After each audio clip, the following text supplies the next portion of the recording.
Hello everyone, my name is Garrett Zima from Halloween Mancy, and today I'm going to be reviewing the Plush Good Guy doll from Trick or Treat Studios. Now, if you don't know who I am, I'm actually the guy that consulted on the original Trick or Treat doll that was $500 retail, and years later, I wanted to offer a budget-friendly version that wasn't as expensive as the $500 doll. So this is only $200. As you can see here, it does have some differences from the $500 retail doll. It has printed fabric material that significantly brought the price down. Corduroy, getting custom dyed and screen printed is very, very expensive. So doing this printed fabric version is great. Plus, the cool thing about this particular overall, it's a newer template. This is kind of my updated Good Guy doll. The other one was made back in 2017 or 18, and this is my update pretty much. It has also printed fabric sweater, but it is printed on a jersey knit, so it kind of gives that knit material, but not as cool as obviously the $500 one, but still pretty neat. Another difference from the $500 doll is it has these printed on eyes or painted on, whatever you want to call it. They're not injected like the other eyes were on the $500 one, but this looks very good for being printed on. I mean, it even has like a little gloss finish to the eyes. The body is actually made out of a plush material, not polyfoam.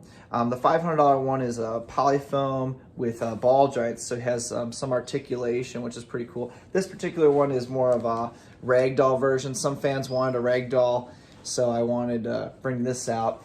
Inside is actually like a pool noodle that goes all the way to the butt and connects to the head, and that way he doesn't, slump over or anything like that. He, sits up tall, which is nice. I originally, in my prototype, had a big PVC pipe in there and was kind of pleasantly surprised to see that there was a pool noodle, which actually I think works better for the weight. It's not too heavy then. Now, unfortunately, this one does not include a yellow box. Another big cost saver to this whole thing was the yellow Good Guy box takes up so much space, especially being shipped overseas and then being shipped to customers. This is able, this doll is able to be folded up like this, and usually you can even fit a couple in a box. But yeah, it brings the cost down quite a bit. So I've been watching a lot of videos on YouTube of all the fans that bought this, and I'm always open ears to hearing whatever people have to say to improve these. But honestly, a lot of the things that were said were very fixable to the doll, and one of the things was the overalls. Someone said the overalls were too loose. As you see here, all you have to do is pull the overalls up and cross the straps in the back, right? And the overalls then fit perfectly. Now, these overalls, the new templates, match up better to the screen used overalls in the movie. So this overall is actually quite accurate to the film. The other thing was the hair, and this kind of was purposeful. A while back, I remember seeing a prototype that was cut way too short, and I just had the factory do the hair a bit too long on purpose. That way, it's easier to just cut. You can pay a barber 10 bucks or 20 bucks depending on where you're at. But you can, just have it cut or even try to cut it yourself. It's a very simple haircut, so it's not very hard to do.